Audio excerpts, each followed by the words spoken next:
ونؤمن به ونتوكل عليه ونعوذ بالله من شرور أنفسنا ومن سيئات أعمالنا من يهده الله فلا مضل له ومن يضلله فلا هادي له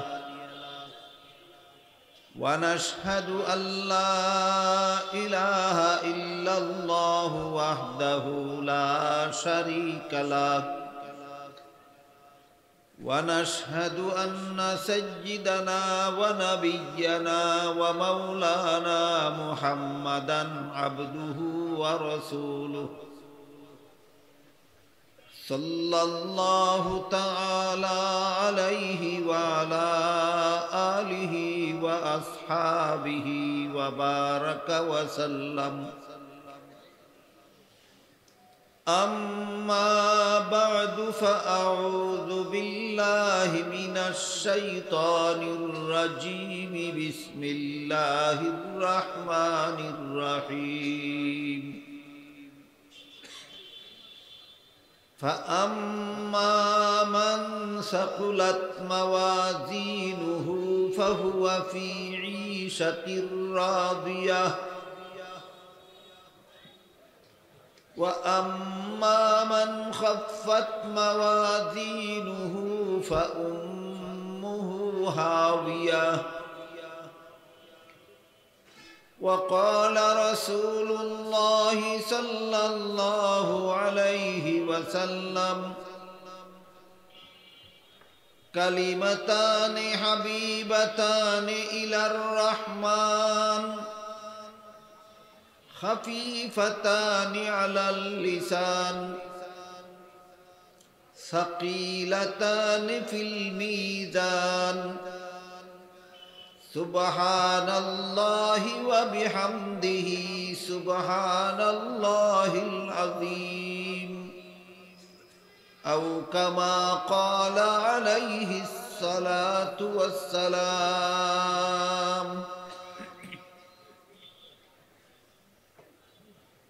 শ্রদ্ধেয় সভাপতি হযরত উলামায়ে কেরাম, সম্মানিত সুধী সমাজ, এলাকার সর্বস্তরের মুসলমান ভাইয়েরা আমার ও আমার পর্দানিসীন মা ও বোনেরা, আপনারা হয়তো বিজ্ঞাপনে দেখে থাকবেন 9:30 থেকে আমার বয়ান হওয়ার কথা, কিন্তু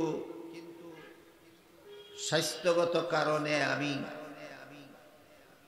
বেশিক্ষণ অপেক্ষা করতে পারছি না। এজন্য প্রায় আধা ঘন্টা আগের থেকেই আমার আলোচনা শুরু করতে হচ্ছে। তাই আশেপাশে যারা আছেন তারা 9:30 অপেক্ষা না করে এখনই সভাস্থলে উপস্থিত হওয়ার জন্য আমি অনুরোধ জানাচ্ছি। তবে আমি যেহেতু স্বাস্থ্যগত কারণে বিলম্ব করতে পারছি না, তাই আমার আলোচনা শেষ হওয়ার পর আপনারা ভাববেন না যে সমাবেশ শেষ হয়ে গেছে। আমার আলোচনা শেষ হওয়ার পরও এই মুবারক সমাবেশ তার গতিতে চলতেই থাকবে। আপনারা ধৈর্যের সাথে অপেক্ষায় থাকবেন এবং সকলেই শেষ মোনাজাতে অংশগ্রহণ করে যাবেন বলে আমি অনুরোধ জানাচ্ছি। আপনারা বিজ্ঞাপনে আরো দেখে থাকবেন আজকের এই সমাবেশের আয়োজন খতমে বুখারী উপলক্ষে করা হয়েছে।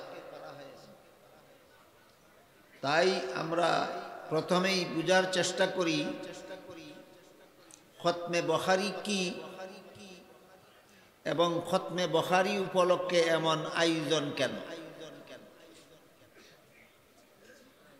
সারা দুনিয়ার সচেতন মুসলমানেরা সবাই জানেন যে হযরত ইমাম বুখারী রহমতুল্লাহি আলাইহি, যার নাম হলো মুহাম্মদ বিন ইসমাইল বুখারী, তিনি বখারার বাসিন্দা ছিলেন, এই জন্য তাকে বুখারী বলে তার বাসস্থানের পরিচয় দেওয়া হয়। সারা দুনিয়ার মুসলমানের কাছে তিনি ইমাম বুখারী নামেই পরিচিত।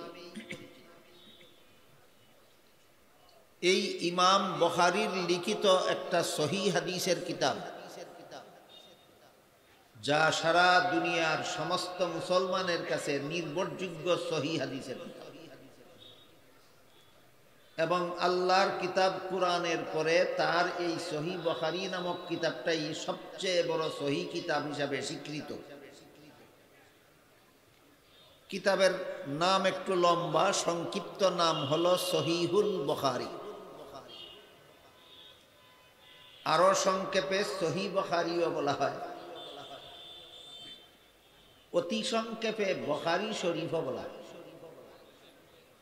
বরং জনসাধারণ মুসলমান বুখারী শরীফ বললেই বেশি সহজে বুঝেন। এই সহিহ হাদিসের কিতাবটা ইমাম বুখারী রহমতুল্লাহি আলাইহির লিখিত।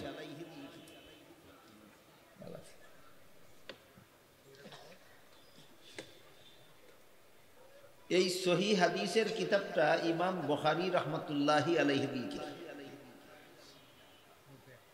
এ কিতাবে তিনি পুনরুল্লেখ সহ ৭,২৭৫ খানা হাদিস লিখেছেন।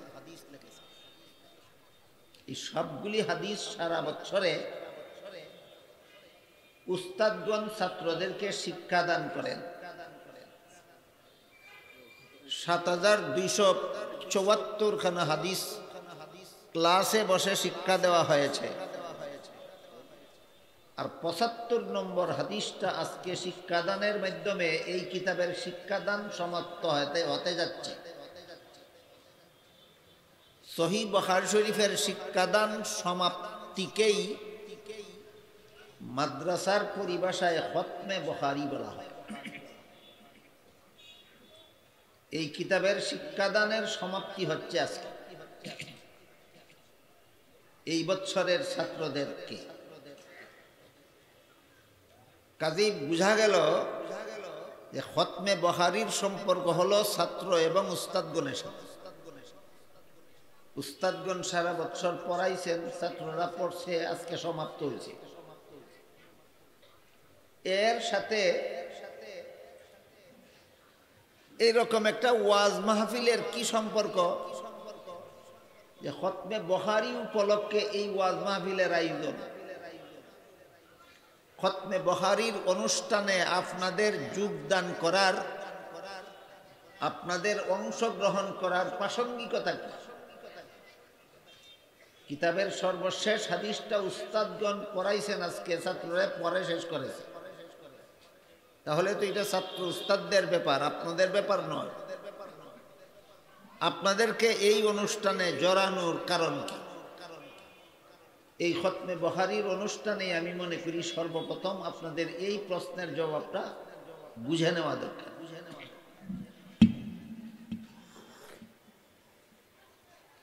ইমাম বুখারী রহমতুল্লাহি আলাইহি তার সহিহ বুখারী নামক কিতাবে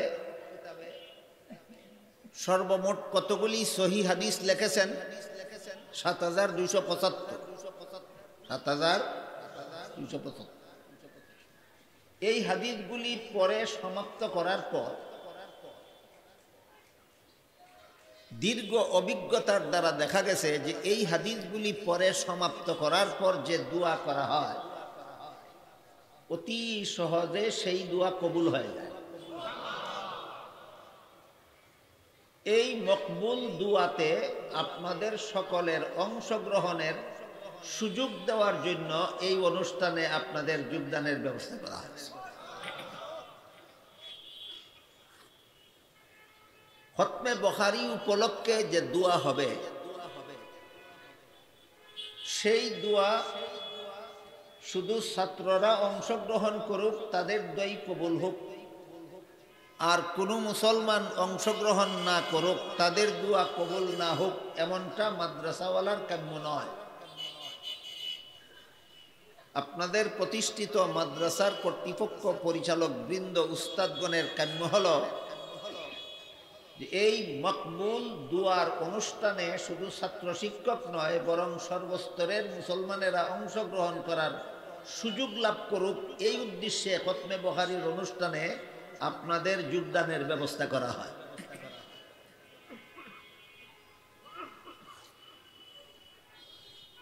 যেহেতু আজকে এই কিতাবের সর্বশেষ হাদিসের শিক্ষাদান সমাপ্ত করা হয়েছে, এজন্য উচিত হলো এখানে কিতাবের সর্বশেষ হাদিস নিয়েই আলোচনা করা। কিন্তু বিভিন্ন হাদিসের ব্যাখ্যা প্রসঙ্গে এমন কিছু কথা আছে যে কথাগুলি শুধু হাদিসের ক্লাসের ছাত্ররাই বুঝবে, অন্যরা বুঝবেও না, এবং হাদিসের ক্লাসের ছাত্রদের জন্যই দরকারি, অন্যদের জন্য দরকারিও না। এই আলোচনা যদি আমি এখানে করি তাহলে আপনারা বুঝবেনও না এবং সেই আলোচনা আপনাদের জন্য উপকারীও হবে না। এজন্য এ জাতীয় আলোচনা বুখারী শরীফের উস্তাদগণ যেন ছাত্রদের ক্লাসে বসেই করেন, এ মর্মে আমি উস্তাদগণকে অনুরোধ করব এবং ছাত্রদেরকে ক্লাসে বসেই এই জাতীয় আলোচনা শুনে নেওয়ার জন্য অনুরোধ করব। বিষয়টা একটু অনুধাবন করার জন্য উদাহরণ দিচ্ছি। যেমন ধরুন, এই কিতাবের লিখিত সবগুলি হাদিস সহিহ হাদিস, কিন্তু সহিহ হাদিস কাকে বলে এই প্রশ্নের জবাব আপনারা বুঝবেনও না, আপনাদের জন্য দরকারিও না। এই প্রশ্নের জবাব আপনারা বুঝবেন না, শুধু হাদিসের ক্লাসের ছাত্ররাই বুঝবে। সহিহ হাদিস কাকে বলে, হাসান হাদিস কাকে বলে, যঈফ হাদিস কাকে বলে, এইগুলি বুঝার যোগ্যতা অর্জন করার জন্য একাধারে 10 বছর মাদ্রাসায় লেখাপড়া করতে হয়। একটানা 10 বছর মাদ্রাসায় লেখাপড়া করলে পরে ছাত্রদের যোগ্যতা হয় সহিহ হাদিস কাকে বলে বুঝার মতো, হাসান হাদিস কাকে বলে বুঝার মতো, যঈফ হাদিস কাকে বলে বুঝার মতো যোগ্যতা অর্জন করার জন্য 10 বছর লেখাপড়া করতে হয়। কাজে আপনারা যারা মাদ্রাসায় লেখাপড়া করেননি, আপনাদেরকে সহিহ হাদিসের ডেফিনেশন বলার কোনো মানে নাই, বুঝবেন না যে এই কথাটা অনুধাবন করার জন্য আমি বলছি। যেহেতু আমি জানি আপনারা বুঝবেন না, তারপরেও বলছি কেন, যাতে বুঝতে পারেন যে এইগুলি আপনাদের আলোচ্য বিষয় নয়। যেমন রাসূল করিম সাল্লাল্লাহু আলাইহি ওয়াসাল্লামের ওই সমস্ত হাদিসকে সহিহ হাদিস বলা হয় যেসব হাদিসের সনদ মুত্তাসিল, এই যে সমস্ত হাদিসের সনদ মুত্তাসিল, সনদ কি মুত্তাসিল কি এগুলি আপনাদের বোঝার ব্যাপার নয়, এগুলি হাদিসের ক্লাসের ছাত্রদের ব্যাপার। এবং যে হাদিসের সনদের সমস্ত রাবীগণ, সনদের রাবী কি আপনাদের বোঝার ব্যাপার নয়, এটা হাদিসের ক্লাসের ছাত্রদের বোঝার ব্যাপার।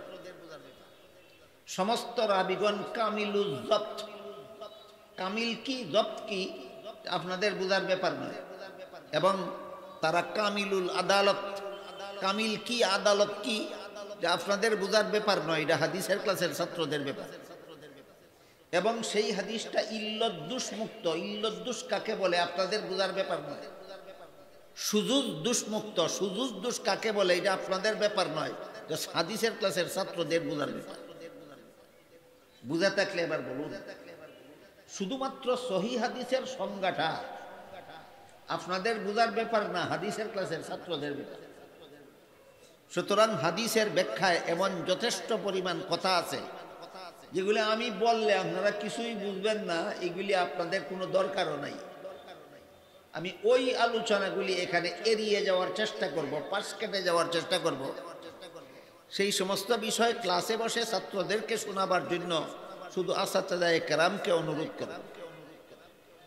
এখানে যেহেতু শুধু হাদিসের ক্লাসের ছাত্র নয়, সর্বস্তরের মুসলমানগণ উপস্থিত, এই জন্য সহিহ বুখারী শরীফের শেষ হাদিসের ব্যাখ্যায় যেসব কথা সকল মুসলমানের জন্য উপকারী, সকল মুসলমানের জন্য দরকারি, এমন কিছু কথাই আমি আপনাদের সামনে তুলে ধরার চেষ্টা করব, যেন সকলে বুঝতে পারেন, সকলেই উপকৃত হতে পারে।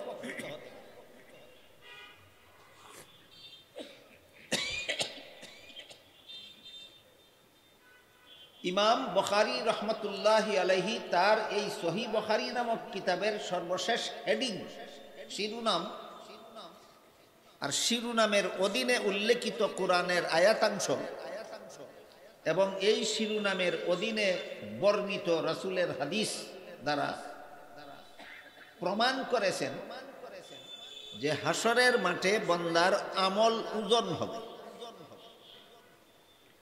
কোন বান্দা দুনিয়াতে কি পরিমাণ নেক আমল করলো আর কি পরিমাণ বদ আমল করলো, কি পরিমাণ সওয়াবের কাজ করলো, কি পরিমাণ গুনার কাজ করলো, এগুলি হাসরের মাঠে ওজন হবে। আল্লাহ বলেন, ফাআম্মা মান সাকুলাত মাওয়াজিনুহু ফাহুয়া ফি ঈশাতির রাদিয়াহ। এই ওজনে যাদের সওয়াবের পাল্লা ভারী হবে তারা জান্নাতি সাব্যস্ত হবে।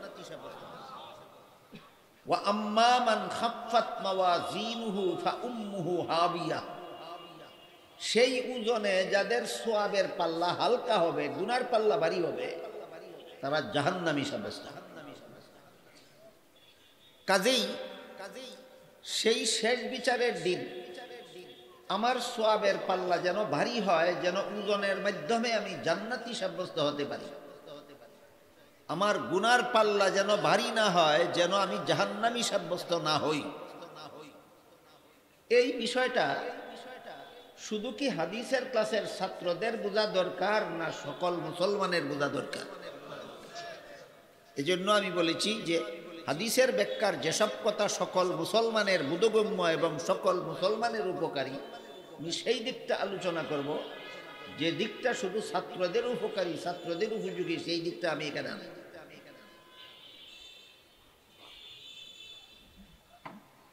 প্রথমেই বুঝে নেওয়ার চেষ্টা করি সর্বশেষ হাদিসটা কি, এখানে আল্লাহ রাসূল কি বলেছেন।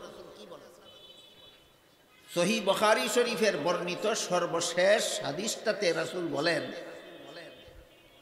এমন দুইটা বাক্য আছে, এমন দুইটা কথা আছে, যে দুইটা কথা আল্লাহর কাছে বড় প্রিয়। দুই কথার এক গুণ, আরেক গুণ হলো এই দুই কথা মুখে উচ্চারণ করা খুব সহজ। দ্বিতীয় গুণ, এই দুই কথার তৃতীয় গুণ হলো এই দুই কথার সওয়াব আমলের ওজনের সময় অত্যন্ত ভারী হবে। কত গুণ বিশিষ্ট দুইটা কথা? এক নম্বর আল্লাহর কাছে প্রিয়, দুই নম্বর মুখে উচ্চারণ সহজ, তিন নম্বর ওজনদার, ভারী ওজনদার। কি সেই দুই কথা? প্রথম কথা হলো সুবহানাল্লাহি ওয়া বিহামদিহি, এই একটা কথা। আর দ্বিতীয় কথাটা হলো সুবহানাল্লাহিল আযীম। এবার আমি এমন এই হাদিসের ব্যাখ্যা থেকে এমন একটা কথা আপনাদের সামনে তুলে ধরতে চাই, যেই কথা জানা, বুঝা, মনে রাখা যেমন ভাবে হাদিসের ক্লাসের ছাত্রদের জন্য অত্যন্ত জরুরি, তেমনি ভাবে সমস্ত মুসলমানদের জন্য বুঝা অত্যন্ত জরুরি। সেটা হলো এই দুই কথার সওয়াবের ওজন এত ভারী হবে কেন? সহিহ বুখারী শরীফের বর্ণিত সর্বশেষ হাদিসে যে রাসূল বললেন এই দুইটা কথার ওজন অত্যন্ত ভারী, একটা হলো সুবহানাল্লাহি ওয়া বিহামদিহি আর একটা হলো সুবহানাল্লাহিল আযীম। এই দুই কথার ওজন কেন আমলনামা ওজনের পাল্লায় এত ভারী হবে কেন? অথচ আল্লাহ বলেন যার সওয়াবের পাল্লা ভারী হবে সেই জান্নাতি সাব্যস্ত। এই প্রশ্নের জবাব হলো এই দুইটা বাক্যের মধ্যে আল্লাহর ব্যাপারে দুইটা বিশেষণ বর্ণিত হয়েছে। একটা বিশেষণের সারমর্ম হলো আল্লাহ সর্বগুণে গুণী, বিহামদিহি, বিহামদিহি। এর সারমর্ম হলো আল্লাহ সর্বগুণের গুণী। বলুন তো আল্লাহ কত গুণে গুণী? সর্বগুণে। আরেকটা শব্দ হইল সুবহান আল্লাহ। আল্লাহ সকল প্রকার ত্রুটি মুক্ত, সর্বগুণে গুণী, সকল প্রকার ত্রুটি মুক্ত। এই যে দুইটা বিশেষণ, এই দুইটা বিশেষণের মাধ্যমে আল্লাহ পাক রব্বুল আলামিনকে সর্বগুণের গুণী সাব্যস্ত করে সকল প্রকার ত্রুটি মুক্ত বলে ঘোষণা দেওয়া হয়। এর দ্বারা আল্লাহর যত যাবতীয় প্রশংসা তা এর ভিতরে অন্তর্ভুক্ত করে দেওয়া হয়। আপনি সারা জীবনভর আল্লাহর যত গুণ কীর্তন করতে পারবেন, আপনি সারা জীবনভর আল্লাহর যত পবিত্রতা বর্ণনা করতে পারবেন, সবগুলি দুই শব্দের অন্তর্ভুক্ত। কাজেই কোন মুমিন মুসলমান সারা জীবনভর আল্লাহর যত গুণ গাইল, একজন মুমিন মুসলমান সারা জীবনভর আল্লাহকে যত ত্রুটি মুক্ত বর্ণনা করলো, তার সারা জীবনের বিবরণ এই দুই কথার দুই শব্দের ভিতরে আছে। এই জন্য আল্লাহর রাসূল বলেন এই দুই কথার সওয়াবের ওজন হবে মিজানে অত্যন্ত ভারী। পবিত্র কোরআনের বিভিন্ন আয়াতে আল্লাহ এই আমল ওজন করার যন্ত্রটার নাম মিজান বলে উল্লেখ করেছে। রাসূলও তার বিভিন্ন হাদিসে যন্ত্রটাকে মিজান বলে উল্লেখ করেছে। মিজান শব্দের শাব্দিক অর্থ হলো ওজন করার যন্ত্র। সরল বাংলা অর্থ হয় পাল্লা। যে পাল্লা দ্বারা কোনো কিছু ওজন করা হয় এটাকে আরবি ভাষায় মিজান বলা হয়। কিন্তু মানুষের আমল ওজনের জন্য আল্লাহ যে মিজান বানাইছেন, এটা দুনিয়ার পাল্লার সব দিক থেকে দুনিয়ার পাল্লার মতো নয়। আমল নামা ওজন করার পাল্লা কোনো দিক থেকে দুনিয়ার পাল্লার সাথে সামঞ্জস্যশীল, আর কোনো কোনো দিক থেকে দুনিয়ার পাল্লার সাথে সামঞ্জস্যশীল নয়। যেমন দুনিয়ার পাল্লার মধ্যে একটা কাঠি থাকে, কাঠির দুই পাশে ঝুলন্ত দুইটা পাত্র থাকে। আমল নামা ওজনের পাল্লার মধ্যেও একটা কাঠি থাকবে, কাঠির দুই প্রান্তে দুইটা পাত্র ঝুলন্ত থাকবে। দুনিয়ার পাল্লার কাঠির মধ্যে ধরার ব্যবস্থা থাকে, ওইখানেও ধরার ব্যবস্থা থাকে। কিন্তু দুনিয়ার পাল্লা হয়তো পাথর দ্বারা, ওজনের পাথর দ্বারা ভরপুর করা যায়, ভর্তি করা যায়, অথবা মাল এর দ্বারা ভরা যায়। মানুষের আমল ওজন করার জন্য আল্লাহ যে কুদরতি পাল্লা বানাইছেন, হাদিসে উল্লেখ আছে, কোরআনে উল্লেখ আছে যে এই পাল্লার কোনো একটা পাত্র ৭ আসমান ৭ জমিন এবং এগুলির মধ্যবর্তী সবকিছু উঠালেও পাত্রটা ভরবে না। এদিক থেকে সেই পাল্লা এই পাল্লার মতো নয়। আবার ওই পাল্লার একটা মুখ থাকবে। যখন কোনো বান্দার আমল ওজন হবে, ওজন হওয়ার পরে পাল্লা নিজের মুখে হাসরের মাঠের মানুষের সামনে ঘোষণা করবে, অমুকের সন্তান তমুকের সওয়াবের পাল্লা ভারী হয়েছে, সে জান্নাতি সাব্যস্ত হয়েছে। আবার আরেকজনের ওজনের পর পাল্লা নিজের মুখে ঘোষণা করবে, অমুকের সন্তান তমুকের গুনার পাল্লা ভারী হয়েছে, সে জাহান্নামী সাব্যস্ত হয়েছে। কে ঘোষণা করবে? পাল্লা নিজেই। বলুন এমন পাল্লাও কি দুনিয়াতে আছে? নাই। কাজেই দুনিয়ার পাল্লার সাথে ওই পাল্লার সব দিকে মিল নাই, সামান্য কিছু দিকে মিল আছে, কোনো কোনো দিকে মিল নাই। এই পাল্লা সম্পর্কে কিছু কথা আমার ক্ষুদ্র বিবেচনা মতো সর্বস্তরের মুসলমানের জানা, বুঝা এবং জীবনভর মনে রাখা দরকার। এর মধ্যে একটা কথা হলো, বলুন তো ওই পাল্লার এক একটা পাত্র কত বড়, যাতে ৭ আসমান ৭ জমিন এবং এর মধ্যবর্তী যা কিছু আছে সবগুলি উঠালেও ভরবে না। এই জন্য হযরত দাউদ আলাইহিস সালাম হাসরের মাঠে পাল্লাটা দেখেই বেহুশ হয়ে যাবে। এত বিশাল পাল্লা দেখে দাউদ আলাইহিস সালাম হাসরের মাঠে বেহুশ হয়ে যাবে।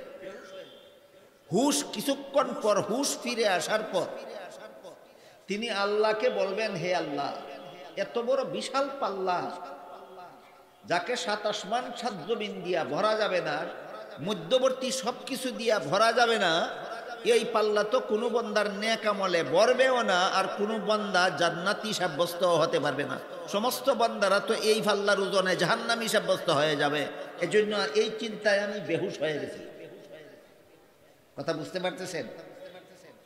তখন আল্লাহ হযরত দাউদ আলাইহিস সালামকে বলবেন, এই চিন্তা নিয়ে আপনি টেনশন যুক্ত থাকার দরকার নাই। আমার কোনো বান্দার এক টুকরা খেজুর করা, খেজুরের একটা টুকরা দান করার সওয়াব, একটা খেজুর না খেজুরের একটা টুকরা, খেজুরের একটা টুকরা দান করার সওয়াব, যেই বান্দার একটা খেজুরের টুকরা দান করার সওয়াব আমি আল্লাহর পছন্দ হয়ে যাবে, তার একটা খেজুরের টুকরা দান করার সওয়াবের দ্বারাই আমি এই বিশাল পাল্লা ভরে দেব। এবার জানা দরকার কিনা যে আমার কেমন সওয়াবের আমল হলে আল্লাহ পাক রব্বুল আলামিনের পছন্দ হয়ে যাবে এবং এই সওয়াবের দ্বারাই আল্লাহ আমার ওজনের সময় মিজানের পাল্লাটা ভরে দেবেন।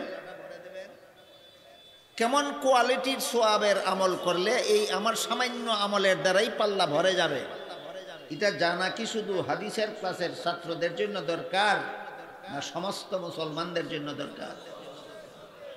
যেন আমি ওজনদার সওয়াবের আমলগুলি করতে পারি, যেন আমি ভারী সওয়াবের আমলগুলি করতে পারি। এই জন্য সব মুসলমানের জানা দরকার যে কেমন আমল করলে অল্প আমলেই আমার মিজানের পাল্লা ভারী হয়ে যাবে। এই প্রসঙ্গে মুহাদ্দিসিনে কেরাম হাদিসের ব্যাখ্যায় উল্লেখ করেছেন, হাসরের মাঠে আমল নামা ওজনের বেলায়, হিসাব নিকাশের বেলায়, আমল ওজনের বেলায় সারা দুনিয়ার সমস্ত মানুষকে 4 ভাগে ভাগ করা হবে। একদল মানুষের আমল ওজন হবে না, হিসাব নিকাশ হবে না, বিনা ওজনে বিনা হিসাবে আল্লাহ এদেরকে জান্নাতে দিয়ে দেবে। দ্বিতীয় দল মানুষ, এদেরও আমল ওজন হবে না, হিসাব নিকাশ হবে না, বিনা হিসাবে বিনা ওজনে আল্লাহ এদেরকে জাহান্নামে দিয়ে দিবে।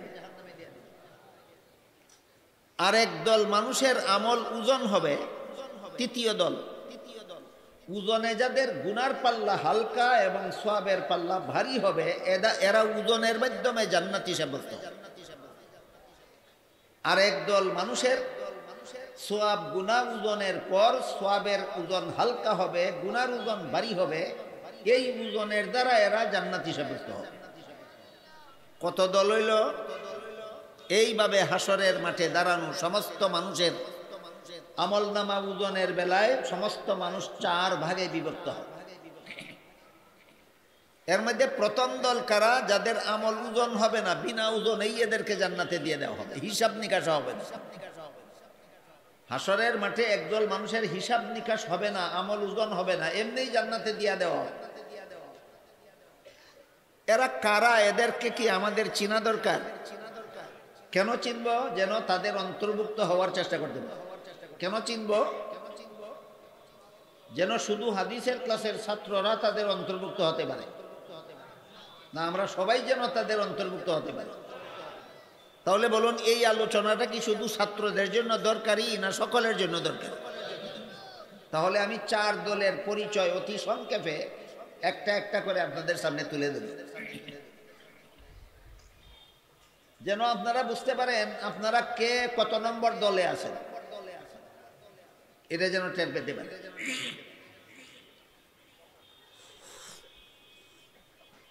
হাসরের মাঠে একদল মানুষের আমল নামায় দেখা যাবে যা আছে শুধু সওয়াবই আছে, গুনাহ একটাও নাই। যা আছে শুধু সওয়াবই আছে, গুনাহ একটাও নাই। এই সমস্ত মানুষের দলের আবার বিভিন্ন উপদল আছে, সবগুলির বিবরণ একদিনে দেওয়া যায় না, শুধু একটা উপদলের কথা বলি। কিছু মুমিন মুসলমান দুনিয়াতে এমন থাকে যারা জীবনভর নিয়মিত সওয়াবের কাজ করে মাঝে মধ্যে একটা দুইটা গুনার কাজও করে ফেলে, বলুন আছে কি? এদের যখন জাহান্নামের শাস্তির কথা মুখে, যখন এরা জাহান্নামের শাস্তির কথা শুনে, তখন ওরা জাহান্নামের শাস্তির ভয়ে ভীত হয়ে যথারীতি তওবা করে গুনাহগুলি ছেড়ে দেয়। জাহান্নামের শাস্তির ভয়ে তওবা করে গুনাহ ছেড়ে দেয়। হাদিস শরীফে এদের ব্যাপারে আল্লাহর রাসূল বলেছেন, আত-তাইবু মিনাজ যামবি কামাল্লা যামবালা। যথারীতি তওবা করে যারা গুনাহ ছেড়ে দেয়, তাদের আমলনামার থেকে গুনাহগুলি আল্লাহর পক্ষ থেকে মুছে ফেলা হয়। আমলনামার থেকে গুনাহগুলি কি করে ফেলা হয়? মুছে ফেলা। কাজী হাসরের মাঠে এদের আমলনামায় আর কোনো গুনাহ খুঁজে পাওয়া যাবে না। বলুন গুনাহগুলি গেল কোথায়? তওবার কারণে মুছে ফেলা হয়েছে। কাজী এদের আমলনামা ওজনের কোনো ব্যবস্থা নাই। কিভাবে ওজন করতে গেলে দুই পাত্রে দুই রকম জিনিস উঠাতে হয়। সোনা রূপা ওজনের পাল্লায় একদিকে পাথর আর একদিকে সোনা রূপা তুলবেন। দান চাল ওজনের পাল্লায় একদিকে পাথর আর একদিকে দান চাল তুলবেন। হাসরের মাঠের ওজনের পাল্লায় একদিকে সওয়াব আর একদিকে গুনাহ তুলে ওজন দেওয়া হবে। কাজেই যার আমলনামায় শুধু সওয়াব আছে, গুনাহ নাই, তার ওজনের কোনো ব্যবস্থা নাই। এজন্য আল্লাহ পাক রব্বুল আলামিন এদেরকে বলবেন, তোমাদের ওজনের দরকার নাই, বিনা ওজনে জান্নাতে যাও। বুঝে থাকলে এবার বলুন তো, এই দলটার অন্তর্ভুক্ত হওয়ার সুযোগ কি আমাদের সকলেরই আছে? কিভাবে? যার যার অভ্যস্ত গুনাহ যদি জাহান্নামের ভয়ে তওবা করে ছেড়ে দেই, এমত অবস্থায় যদি আমার মরণ হয়, তাহলে আমিও বিনা হিসাবে বিনা ওজনে জান্নাতি হতে পারি। খতমে বুখারীর অনুষ্ঠান থেকে এই শিক্ষাটা যদি আমরা নিয়ে যেতে পারি, তাহলে খতমে বুখারীর অনুষ্ঠানে সর্বস্তরের মুসলমানের যোগদান করাটা সার্থক না অনর্থক? সার্থক। গেল এক দলের পরিচয়। আরেক দল মানুষের আমলনামায় হাসরের মাঠে দেখা যাবে যা আছে শুধু গুনাহই আছে, সওয়াব একটাও নেই। এদেরও বিভিন্ন উপদল আছে। এর মধ্যে এক দল উপদলের কথা বলি। আল্লাহ পাক রব্বুল আলামিন বলেন, ওয়ামাই ইয়ারতাদিদ মিনকুম আন দীনিহি ফায়ামুত ওয়া হুয়া কাফিরুন ফাউলাইকা হাবিতাত আমালুহুম ফিদ দুনিয়া ওয়াল আখিরাহ। এই আয়াতের মর্ম হলো, হে মুমিন মুসলমানেরা, তোমাদের মধ্য থেকে যদি কেউ মুরতাদ হয়ে যায়, তোমাদের মধ্য থেকে যদি কেউ মুরতাদ হয়ে যায়, কোরআনের ভাষায় মুরতাদ কাকে বলে? যেই লোকটা আগে ইসলামের বিধানে বিশ্বাসী ছিল, শেষ পর্যন্ত অবিশ্বাসী হয়ে গেছে, এমন অবিশ্বাসীকে কোরআনের ভাষায় মুরতাদ বলা হয়।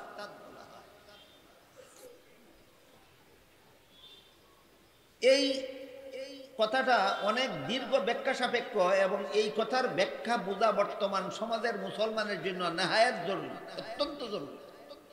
কিন্তু আমি দুঃখিত, আমি আগেই বলেছি, স্বাস্থ্যগত দিক থেকে আমি আজকে অনেক যথেষ্ট পরিমাণ দুর্বল এবং লম্বা সময়ও আমার হাতে নাই। এই জন্য লম্বা আলোচনার সুযোগ নাই, শুধু সামান্য একটু আভাস দিচ্ছি শুনুন।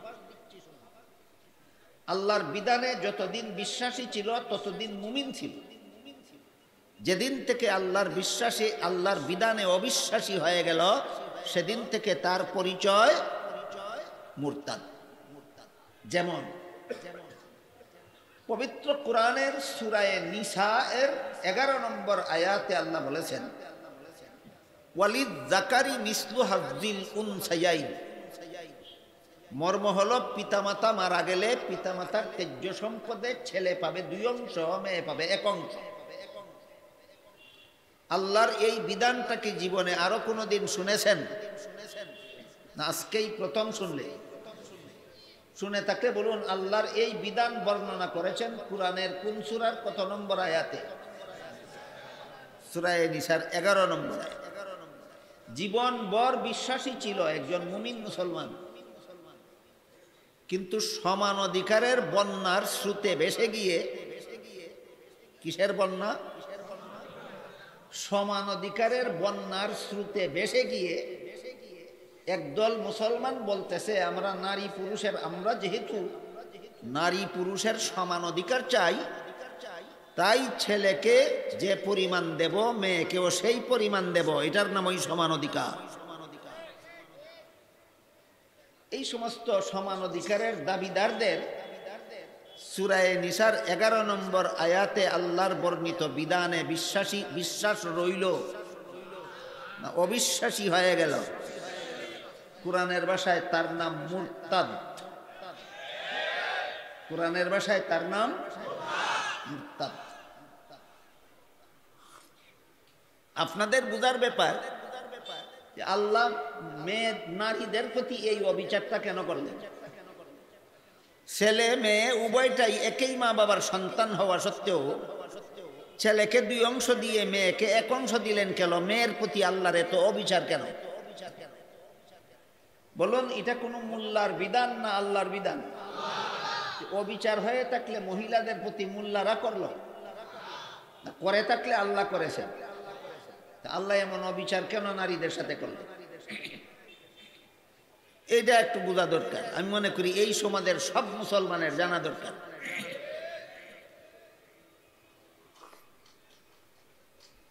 আল্লাহর বিধানে ছেলের জীবনে খরচের খাত আছে 3টা। 1 নম্বর, সাবালক হওয়ার পর থেকে নিজের লালন পালনের দায়িত্ব নিজেরই। সাবালক ছেলেকে লালন পালন করা বাবার দায়িত্ব নয়। 2 নম্বর, বিয়ে করার পর থেকে বউ ফেলার দায়িত্ব তার। 3 নম্বর, সন্তানাদি জন্ম হওয়ার পর থেকে সন্তান ফেলার দায়িত্ব। বুঝে থাকলে বলুন তো, ছেলের জীবনে খরচের খাত আছে কটা? অংশ পাইছে 2টা, খরচ আছে 3টা, অংশ পাইছে। পক্ষান্তরে মেয়ের জীবনে খরচের কোনো খাতই নেই। বিয়ের পূর্ব পর্যন্ত লালন পালন করবে বাবা, বিয়ের পর থেকে মরণ পর্যন্ত লালন পালনের দায়িত্ব স্বামীর। নিজের লালন পালনের দায়িত্ব নাই, স্বামী ফেলার দায়িত্ব নাই, নিজের সম্পদের দ্বারা সন্তান ফেলার দায়িত্ব নাই। অংশ পাইছে 1টা। এবার বলুন, 3 খরচলা 2 অংশ পাইলে বেশি পায় না নাই খরচলা 1 অংশ পাইলেই যথেষ্ট বেশি পায়? পণ্ডিতের দলে এত কথা বুঝে না, শুধু বুঝে 1 থেকে 2 বেশি। মাতার মস্তক গান্দা হইলে এমনই হয়। মাতার মস্তক গান্দা হইলে এমনই হয়, কারণ শয়তানে তারে সবসময় উস্কানি দেয় মুরতাদ হওয়ার জন্য।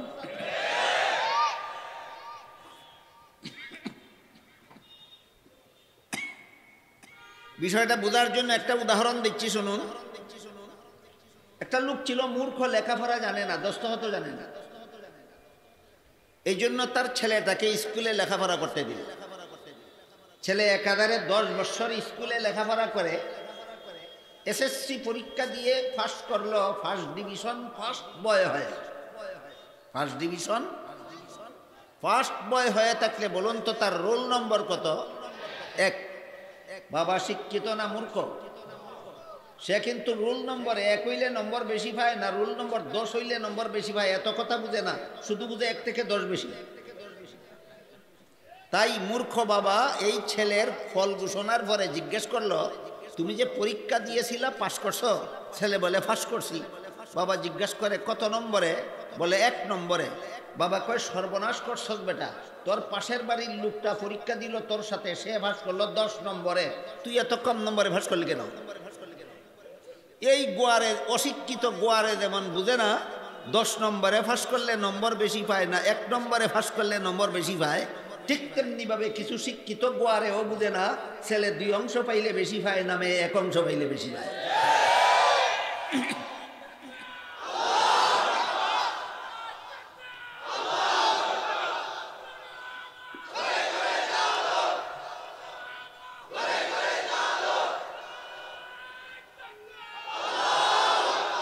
বুঝে থাকলে বলুন, এই সমস্ত মূর্খদের মূর্খতা সম্পর্কে আপনাদের সচেতন হওয়া দরকার কিনা?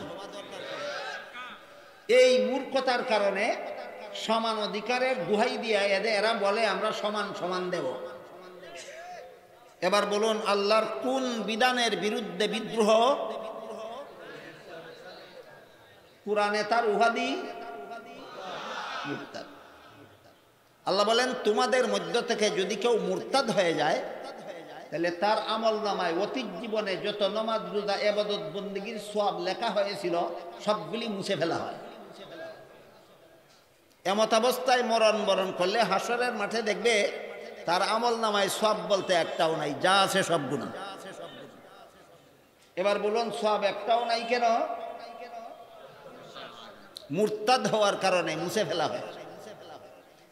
দুই পাল্লায় উঠানির মতো মাল আছে না শুধু এক পাল্লার মাল? আল্লাহ বলবেন ওজনের সুবিধা নাই, বিনা ওজনে জাহান্নামে যাও। আপনারা কি এক নম্বর দলের অন্তর্ভুক্ত হলে ভালো না দুই নম্বরটা? কত নম্বরে যাবেন বুঝলে যাবেন না না বুঝলে? বুঝবেন আলোচনা হইলে না না হইলে? এগুলি আলোচনা হওয়া দরকার, শুধু ছাত্রদের জন্য না সমস্ত মুসলমানদের জন্য। গেল দুই দলের পরিচয়। বাকি দুই দলের আমল নামায় গুনাহ থাকবে, সওয়াবও থাকবে। বাকি দুই দলের আমল নামায় এদের ওজনের ব্যবস্থা আছে। গুনাহ উঠানো হবে গুনার পাল্লায়, সওয়াব উঠানো হবে সওয়াবের পাল্লায়। তখন যাদের সওয়াবের পাল্লা ভারী হবে ওজনের দ্বারা জান্নাতি সাব্যস্ত। এখানে আপনাদের জানা দরকার যে সওয়াবের ওজন ভারী হবে কখন? যখন আমলওয়ালার আমলের মধ্যে তিনটা কোয়ালিটি থাকবে তখন সওয়াবের পাল্লা ভারী হবে। আপনার নেক আমলের ওজন ভারী হওয়ার জন্য কত কোয়ালিটি দরকার? তিন কোয়ালিটি দরকার। এক নম্বর হলো আমল করার সময় ঈমান সংরক্ষিত থাকতে হবে। নামাজ পড়ে, রোজা রাখে, কলেমা কালাম করে, কুরআন তেলাওয়াত করে, দোয়া দুরুদ করে, আর শুধু বলে ছেলে মেয়ের সমান অধিকার। ঠিক আছে? তাদের ঈমান কতটুকু ঠিক আছে বোঝার জন্য একটি উদাহরণ দিচ্ছি। আপনাদের জানা মতো উযুর কত ফরজ? মুখ দোয়া, হাত দোয়া, মাথা মাসে করা, ফাউ দোয়া। মুখ দইল, হাত দইল, মাথা মাসে করলো, ফাউ দুইতে দুইতে বায়ু ছেড়ে দিল। ফাউ দুইতে দুইতে তার উযুটা যেমন হওয়া হইল ঠিক তেমনি ভাবে নামাজ রোজা ইবাদত বন্দেগী করে, সমান অধিকারে দোহাই দিয়া ছেলে মেয়েকে সমান দেওয়ার দাবি করে। ওই লোকের বায়ু ছাড়া হাজার গুণে ভালো এই লোকের বায়ু ছাড়ার চেয়ে। ওই লোকে বায়ু ছাড়ার কারণে শুধু উযু নষ্ট, এই লোকের বায়ু ছাড়ায় ঈমান নষ্ট। এসব কথা শুধু হাদিসের ক্লাসের ছাত্রদের বোঝা দরকার না সব মুসলমানের?